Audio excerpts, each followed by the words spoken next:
Salve fratres, selamat hari Jumat Agung. Yesus telah wafat di kayu salib. Ada sebuah kata yang kita dengar hari ini, tetelestai, sudah selesai. Ini sebuah kata yang mengubah segalanya. Pada saat Yesus tergantung di kayu salib menjelang akhir hidupnya di dunia, dia mengucapkan sebuah kata terakhir yang menggema sepanjang sejarah, tetelestai. Kata ini yang dalam Injil Yohanes bab 19 ayat 30 diterjemahkan sebagai sudah selesai, bukan sekedar ungkapan kematian. Ini adalah deklarasi kemenangan, puncak penggenapan janji Allah dan jantung spiritualitas Kristiani. Saya akan mengajak kita untuk mendalami makna kata ini dari berbagai dimensi biblis, teologis, metafisika atau mistik, dan personalisme. Semua ini akan membantu kita memahami apa artinya tetelestai bagi hidup kita di hari ini. Mari kita lihat yang pertama, makna biblis, janji yang digenapi. Secara literal, tetelestai berasal dari bahasa Yunani, bentuk perfect tense dari kata kerja teleo, yang berarti menyelesaikan, menggenapi, atau membayar lunas. Dalam konteks Yohanes 19:30, kata ini mengacu pada kenyataan bahwa segala sesuatu yang perlu digenapi oleh Yesus telah terlaksana. Dalam Injil Yohanes sendiri tercatat bahwa sebelum mengucapkan kata ini, Yesus tahu bahwa segala sesuatu telah selesai. Yohanes 19:28. Dengan demikian, tetelestai adalah pernyataan aktif dari pengenalan Yesus akan karyanya sebagai Sang Penebus. Yesus telah menggenapi nubuat-nubuat dalam Perjanjian Lama. Nubuat Yesaya 53 tentang hamba Tuhan yang menderita, Mazmur 22 yang menggambarkan penderitaan Mesias, dan nubuat tentang pengkhianatan, penderitaan, hingga pencurahan anggur asam. Semua ini digenapi secara sempurna. Maka tetelestai berarti bahwa rencana Allah yang telah dirancang sejak kejatuhan manusia pertama telah mencapai klimaksnya. Allah setia pada janjinya. Yang kedua, makna teologis, kemenangan salib. Dalam sudut pandang teologi, tetelestai adalah deklarasi tegas bahwa keselamatan telah diperoleh secara penuh melalui karya Yesus Kristus. Dalam teologi Katolik, penebusan dosa manusia dilakukan oleh Kristus melalui penderitaan dan kematiannya sebagai imam sekaligus kurban. Dalam surat kepada Ibrani dinyatakan bahwa Kristus mempersembahkan dirinya sekali untuk selamanya. Ibrani bab 10 ayat 10.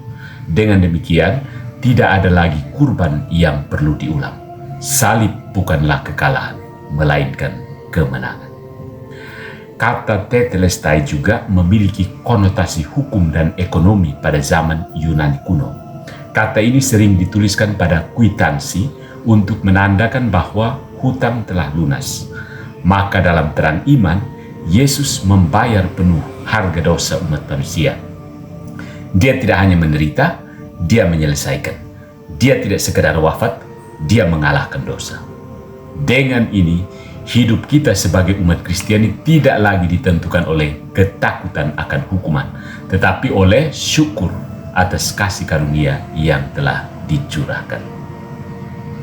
Yang ketiga, makna metafisika atau mistik, tujuan sempurna dan kasih ilahi.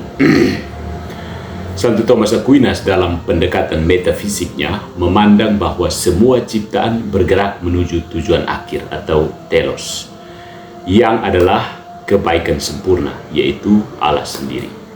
Dalam konteks ini, tetelestai menjadi deklarasi bahwa misi inkarnasi telah mencapai tujuannya.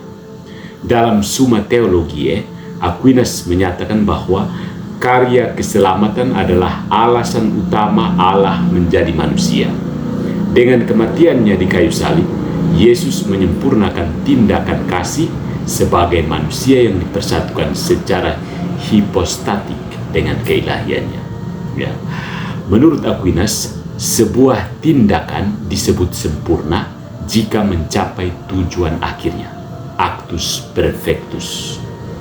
Tindakan Kristus yang menyerahkan diri di salib adalah tindakan kasih paling sempurna.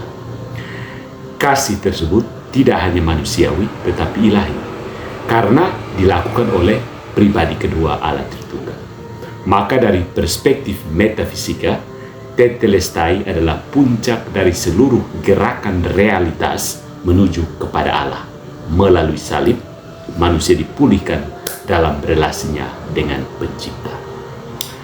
Yang berikut lagi dari perspektif personalisme, itu kasih yang memberi diri. Personalisme, khususnya seperti yang diajarkan oleh Santo Yohanes Paulus II, menekankan bahwa pribadi manusia adalah subjek yang memiliki kebebasan, kesadaran, dan tanggung jawab moral. Dalam terang personalisme, tetelestai adalah pernyataan kasih pribadi yang tertinggi.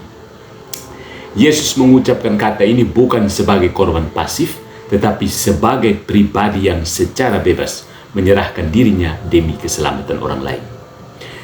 Tidak seorang pun mengambil nyawaku daripadaku, melainkan aku memberikannya menurut kehendakku sendiri. Yohanes bab 10 ayat 18. Pengorbanan Kristus adalah bentuk tertinggi dari personal gift, pemberian diri secara total dan bebas demi kebaikan bersama. Maka tetelestai bukan hanya tentang kematian, tetapi tentang pemenuhan panggilan eksistensial manusia untuk mengasihi secara total. Yesus menunjukkan bahwa hanya melalui kasih yang memberi diri, manusia menjadi sepenuhnya dirinya. Dalam penderitaan, dalam relasi, dalam pelayanan, manusia menemukan martabat tertingginya. Yang berikut dan yang kelima, saudara-saudari, ada implikasi pastoral dan spiritualitas pribadi. Apa artinya tetelestai bagi kita yang hidup hari ini? Saya ingin mengajak kita merenungkan beberapa buah spiritual. Yang pertama, hidup kita memiliki tujuan. Kita bukan hidup dalam kekacauan, tetapi dalam terang rencana Allah yang telah digenapi dalam Kristus. Kita dipanggil untuk masuk ke dalam karya keselamatan itu. Yang kedua, kasih mengatasi penderitaan. Salib yang dahulu menjadi lambang kutukan telah menjadi lambang kemenangan. Penderitaan hidup bukan akhir dari segalanya, tetapi jalan menuju pemurnian dan persatuan dengan Kristus. Dan buah yang ketiga, panggilan untuk memberi diri. Kita dipanggil untuk meniru kasih Kristus dengan memberi diri, entah dalam keluarga, pelayanan, pekerjaan, atau komunitas. Kasih bukan teori, tetapi tindakan nyata. Dan yang berikutnya lagi, iman dalam kemenangan Kristus. Ketika kita menghadapi dosa, kegagalan, dan kelemahan, kita diingatkan bahwa Kristus telah menang. Kita tinggal masuk ke dalam kemenangannya melalui tobat, ekaristi, dan hidup dalam kasih. Ada kata terakhir yang membuka harapan, yaitu tetelestai. Tetelestai bukanlah akhir. Tetelestai adalah permulaan. Ketika Yesus mengatakan sudah selesai, Dia sedang membuka babak baru dalam sejarah manusia, babak keselamatan. Dalam setiap luka ada harapan. Dalam setiap salib ada kasih. Dalam setiap penderitaan ada penebusan. Marilah kita hidup dalam terang kata ini dan menjadikan tetelestai sebagai nyanyian iman dalam setiap langkah hidup kita. Segala sesuatu telah selesai. Yohanes bab 19 ayat 30. Dan karena itu segala sesuatu menjadi baru. Salve.